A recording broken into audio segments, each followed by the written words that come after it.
I thought it was a reservation. Uh-huh. I just remember a lot of the tin houses and the red dirt. I do have a memory of, I don't know what we were doing, but going out and seeing, you see pictures of it, and I'm like, I've been there, where you see the cracked earth, you know, and it, to me it's almost geometrical in some of the way that they're cracked. Drought? No, this was back then. This was when we went out, and I'd have to ask Mom and Dad what we were doing. I don't know if we were going somewhere to go fishing, because I somehow remember barracudas, and I'm not really sure, but I remember walking over that really dry red dirt and seeing, it was just like geometrical to me to see the ground the way it cracked. So. How old were you when you were there? I think I was 4 or 5. Remember, because we had come from Singapore and I had done some kindergarten there, and I think I did some kindergarten in Moenjum. And actually there's a picture that my parents have, and I guess there was some big hall, and on the background there's a picture of one of their gods. And I don't know what we were doing, but there's a picture of me sitting in a chair just, I was totally being bored because I was playing with something with the chair, and there was a bunch of Aborigines around us. And I just remember always being hot and sweaty and playing and just being out and about.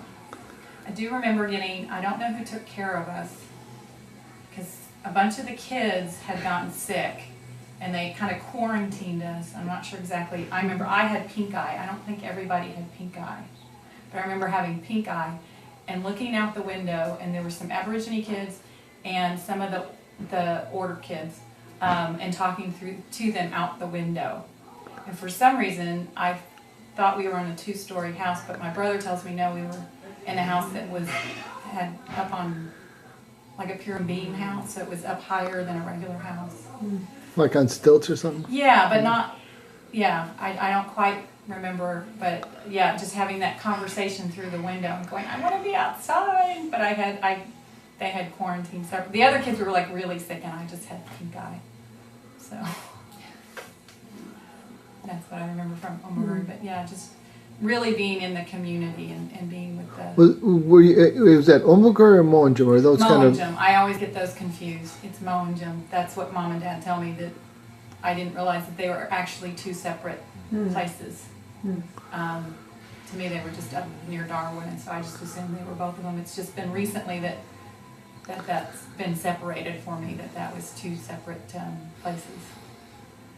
So, yeah, because we went back, like I said, when we went in, I think it was 7th grade or 6th grade, when we took that trip up to Omaguri, and not realizing that those were 2 separate places. I guess I assumed I was back in the same place, but they really were different. Did you go overland to Omaguri? Mm-hmm. Yeah, it was a youth group. It was I guess all of us who were in Australia at the time. Ann Foster was there, John Cock was another one, and then Darla Ross, I think it is. Lisa Smith. I think the Telfords came with us too. They're girls, and a bunch of us took basically a road trip on the bus. I can't remember what staff were with us, what adults were with us, but yeah, just remembering getting to Alice Springs in the middle of the night and camping, and then I guess the next day we found out, I think we were not where we were supposed to be, in the middle of the town or something. And then going out to Ayers Rock and camping there, and then taking the trip up to Omaguri. And I think the Zarts were there, or either that or Jay Zart was there, I remember that. And I can't even remember what all we did there that time. But, I just remember that when we went to Omaguri, it was really complicated. We flew into Sydney, then we flew up to Darwin, and then you either had to take a boat or something to get there, or you had to fly in a small plane to get there. And that's so it's interesting if you recall. Yeah, I'm not, we must have taken the boat. I don't think they would have, I know we didn't have enough money to fly. I'm not exactly sure how we got to. I think there were some people who came in 4-wheel drive vehicles. I remember a sometimes, truck, but and I remember us not being in the frequently. back Usually of a it was truck. river.